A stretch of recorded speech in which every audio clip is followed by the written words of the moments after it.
Hey, morning everyone.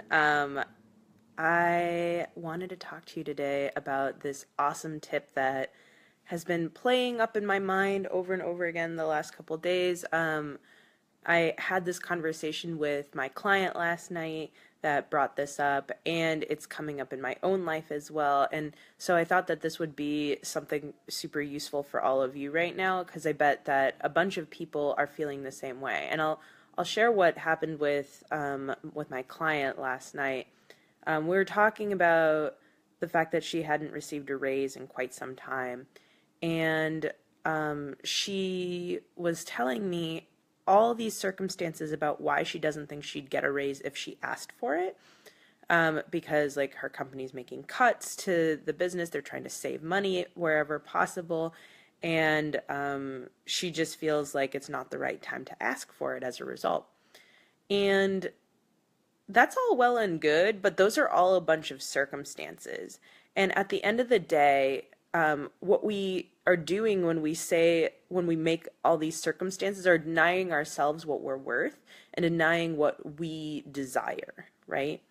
And we can do this in networking opportunities when we're looking for jobs as well. We tend to say to ourselves, um, you know, oh, I can't, like, now's not a good time. This guy's telling me about how their company's like laying off people. It's not a good idea to ask him what opportunities there are available as a result.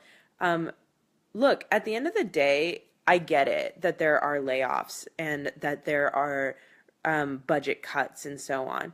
But why does that change whether or not you should ask for what you're looking for? And you can even state it in a way that you're saying, like, I I understand these other things that are happening and I'm looking for this, right?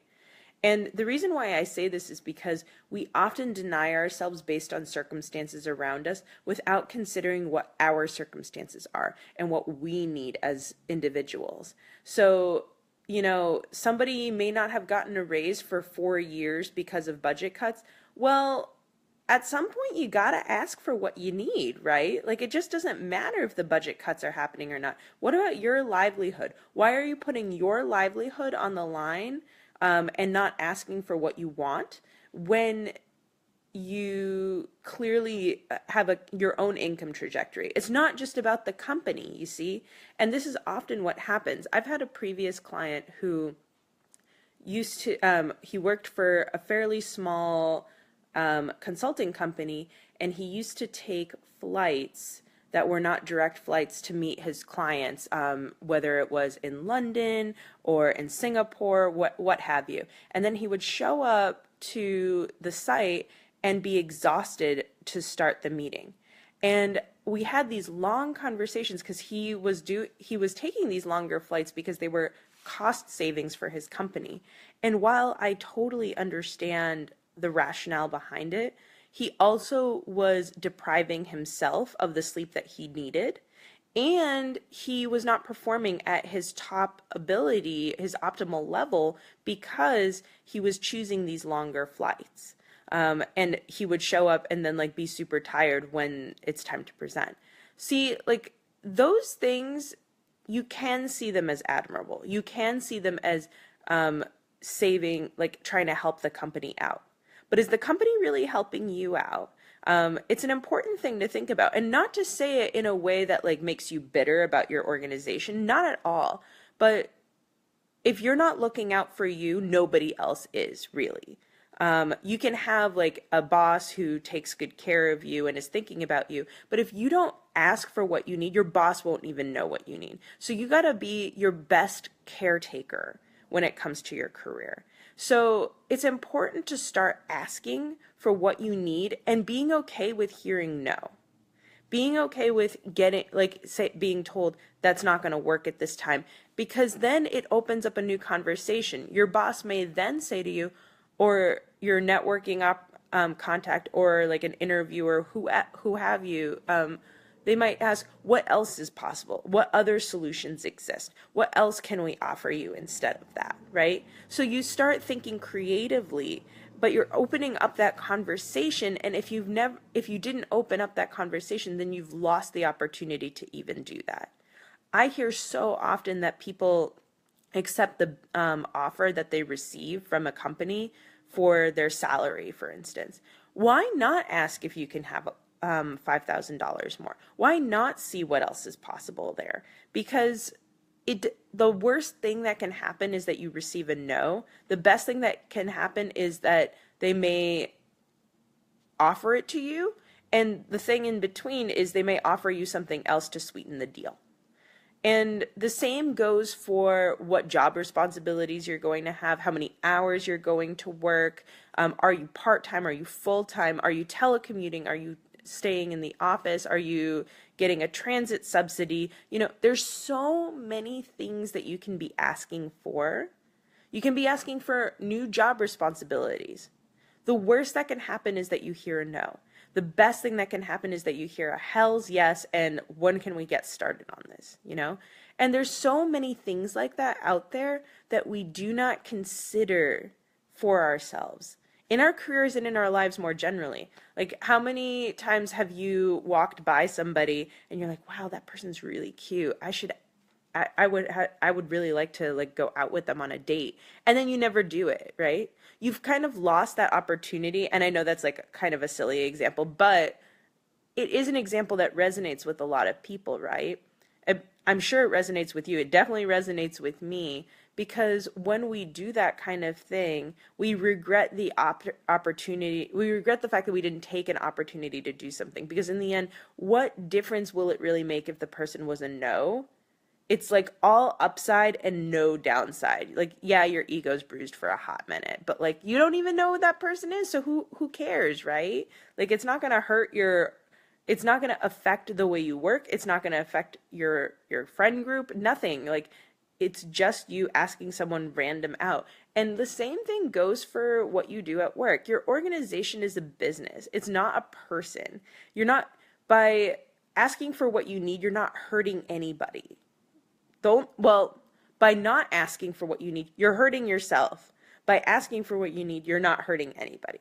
So it's time to ask for what you need, whether it's a job, a raise, new work responsibilities, a promotion, a bilateral move, telecommuting, what have you. Figure out what you need and start asking for it.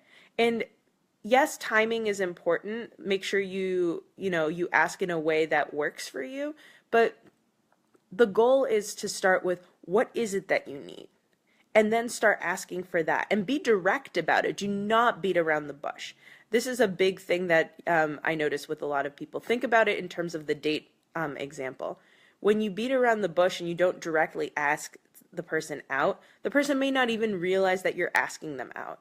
There's like a great episode of Friends where like Ross is trying to hit on the pizza delivery woman, and she like totally doesn't get it. And then like Rachel goes to her and says like, oh, he was like asking you out actually. And she said, oh, that's what that was. I just thought you guys really wanted to eat a lot of pizza. And so when you think about it from that perspective, you start realizing how roundabout we can get about making requests, and instead make a choice to be direct. Just say exactly what you need and say what you want, and see what happens from that place. It's a very powerful place to be in your career when you can ask for what you want. That's how people climb the career ladder all the time. And men tend to be a little bit more forthcoming than women on this, which is why, in my opinion, the pay scales are so different for men and women. Men are willing to make that extra push, generally speaking, not all men, but a lot of men are. And women are just less likely to do that. And so it's important to think about this, like, am I doing this to myself? And the last example I'll leave you with, my very first client, she talked to me about how this happened in her career, where she asked for, in her first job out of school, out of college, for I think $60,000, and she thought that was like an awesome deal. Years later, 10 years later, she's working for the same company, and she sees people at her level and what they make, and she realized that her starting salary is what messed her up, because she didn't try to negotiate. She didn't try to ask for more. She just went for $60,000, which is a great starting salary. Like, no doubt it is. But then if you don't ask regularly for a salary increase, like maybe every other year or every year, depending on where you are and how comfortable you feel about it. But if you don't ask for raises, then they're just not going to show up naturally. I mean, you might have one boss that gives it to you once or twice, but like over the course of your whole career, it's up to you to make that request. It's up to you to make that to make that known that that's what you want. And the same with a job. If you're not directly telling people that you're looking for a new job and asking people what they think, then you're not going to get a new job, right? People aren't going to know if you don't ask for what you need. So if you start asking for what you need now, you're going to shift everything that's going to happen for you in your career. And I can't wait to see what you create. Love you guys. Bye.